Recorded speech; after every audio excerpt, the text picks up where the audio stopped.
I get asked, why does one need a consultation? Why don't I just prescribe something or let somebody know of a remedy that will help sort out their hair loss?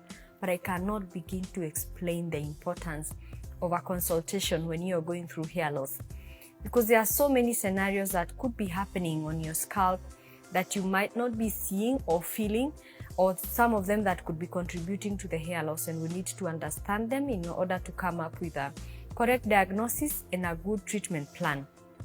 So the consultation process involves several aspects, and one of the most important aspects is history taking, where we listen to the hair loss journey. Every hair loss has a history, it has a story.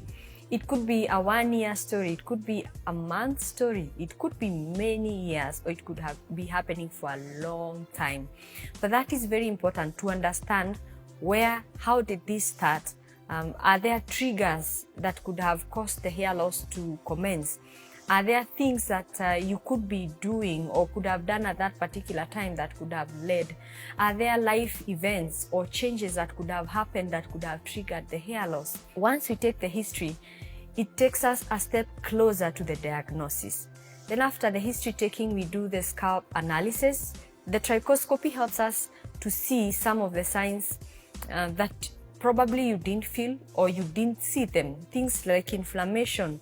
There could be broken hairs, there could be very dry scalp, there could be other things, aspects that someone might not have been able to pick or could not have been able to realize that they are happening, that will be picked with the high magnification of the trichoscope machine. After the trichoscopy, then sometimes we might need to do other analysis, and this does not happen to everyone. If need be, we might need to check for some nutritional profile, things like vitamin D, vitamin B12, things like iron or ferritin levels.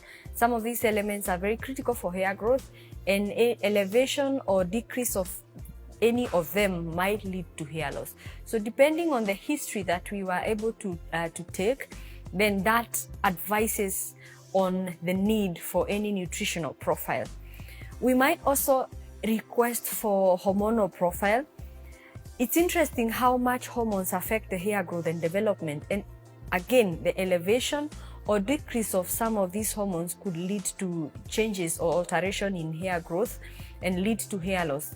Hormones such as sex hormones, testosterone, sex hormone binding globulin, hormones such as the thyroid hormone, cortisol, all these hormones could cause alteration in hair growth and cause hair loss at one point or another. We might also need to request for scalp samples, where we take some small scalp samples, the hair follicle itself, and send it to the lab, where it goes through either histological or pathological analysis, and we get to understand exactly what happens or what is happening inside the hair follicle.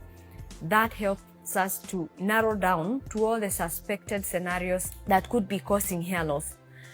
Now, you might not need all that, but depending on your consultation, then the trichologist is able to advise what do we need to do to establish the diagnosis and get to a treatment plan that best works for you.